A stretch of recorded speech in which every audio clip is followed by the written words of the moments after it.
What does that even mean, Bowers game? Ahoy there, YouTube! I'm back again today for another game review, and today I'm very excited to check out Fate of Akalon Tribes from Foresight Games. This is for 2 to 4 players, ages 14 plus. It'll take about 15 to 30 minutes to play, and I do want to mention, ignore that ages 14 plus.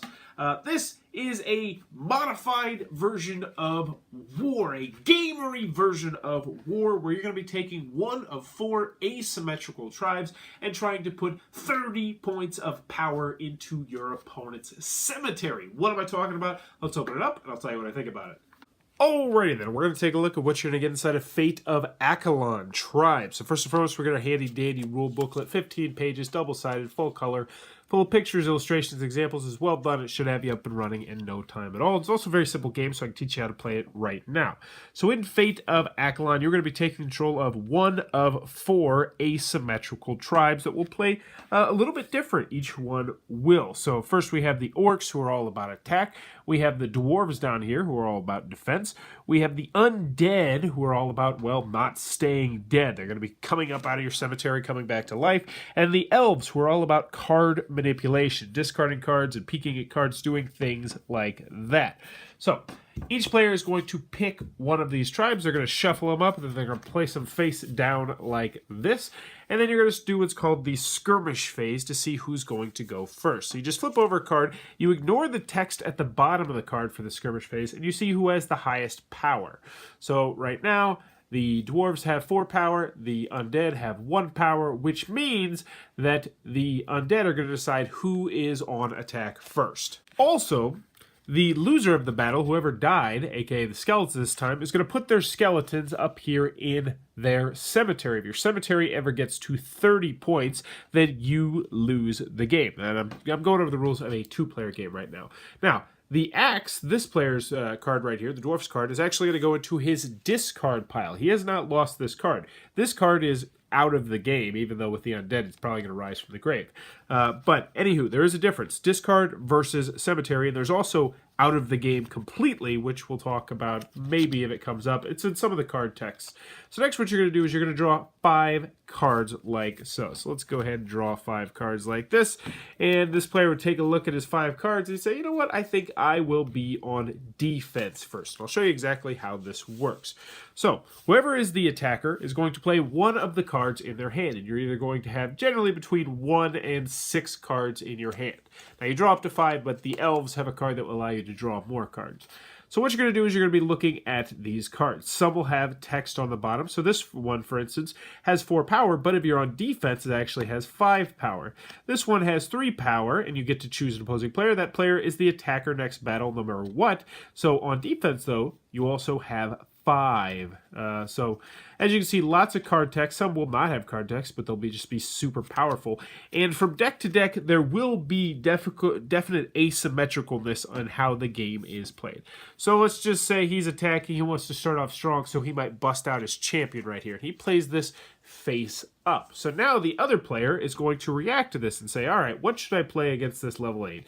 Now, I can't beat a level 8 here. It's just not going to happen. This guy, he's a 5. He has an attack. Each opponent can only play 1 card. Yeah, but here's the thing. I'm not attacking, so that doesn't even help me. Do I know? Most likely, they probably don't have a defense card. Nope. So right now, you're just kind of like, oh, what do I do? So he would probably do this. He would probably say, you may play this card if you do. No, he'd probably just play this mummy. So he doesn't really have any good options right now. So he would play this one right here. Obviously, the 8 is going to beat the 3, which means this would go into this person's discard pile, and this would go into this person's cemetery. He now has 4 in his cemetery. Whoever wins the attack is going to continue on the offensive, barring some kind of card play. So let's see, he's got a 4, he's got a 3, a 2.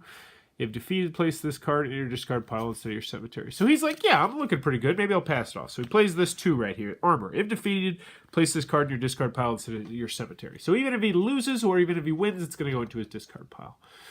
So now this player might be like, you know what? I kind of like that mummy I had over here, so he might play this. So you may place this card from your hand to your cemetery if you do play a card of value 3 or less from your cemetery. So he might trade this over here, pick up this card right here because this card's more valuable than that card because it wins ties and it has a battlefield +1. And now he has won this battle. So this would go into his discard pile. This would also go into his discard pile, unfortunately. But now this player is going to be the attacker. So we might play this vampire here. Choose an opponent. That player discards a card randomly from their hand. Plus it has a 5 power, which is pretty darn good. So this randomly we lose that one. He goes, oh no, not my axe. So at this point, he can't win, but what he can do is he can tie. Because what happens is he has a 3, plus since he's on defense, he has a +2.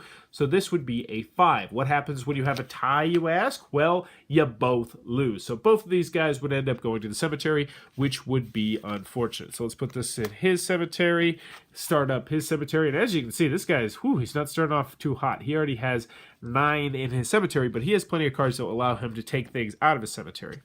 So last but not least, this person is still on attack. He might play, I don't know, this card and this card. We'll just pretend something happens.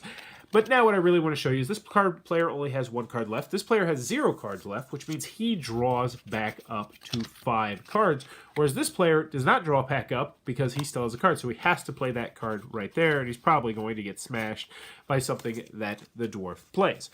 You only draw back up once you are completely out of cards, unless you're playing with the elf, which is going to allow you to draw cards and discard cards and do all sorts of crazy stuff like that pretty frequently.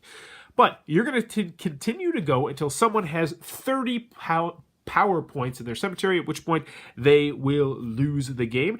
And that, in a nutshell, is how Fatal Akalon Tribes is played. Now, I also do want to mention that there is a 3-player version of the game and a 4-player version of the game.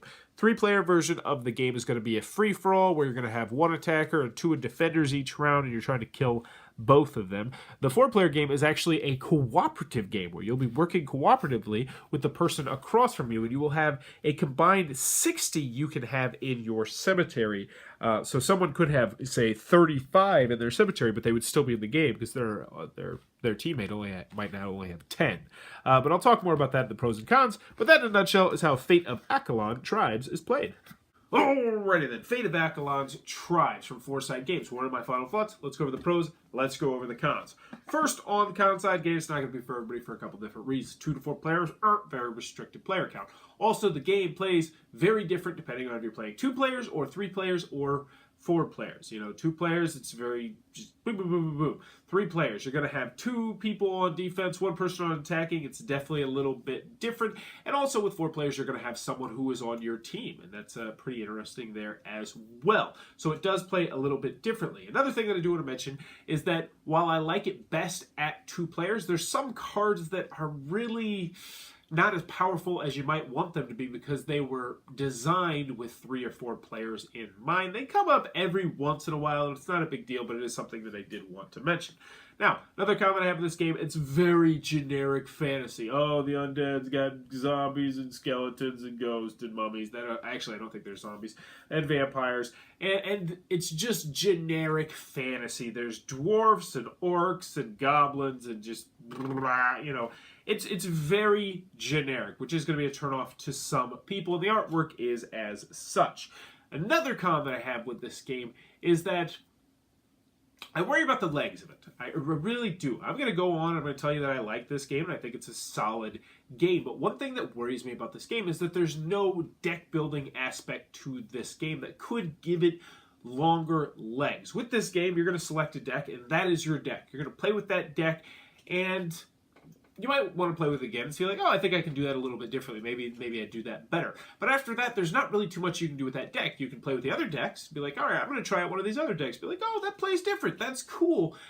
But I hope in the future, in addition to having additional asymmetrical, tribes, which would be great, they make it so that there is sort of an aspect where be like, I'm going to replace this, vampire out with this card. Like if there were a way that you could modify your deck, a la Mage Wars or a Summoner Wars or something like that. I feel like that could definitely give this game some legs. Because moving on to the pros, I really did enjoy Fate of Akalon Tribes, and I think it's a very solid game. It is easy to learn, it is easy to teach, it is very quick.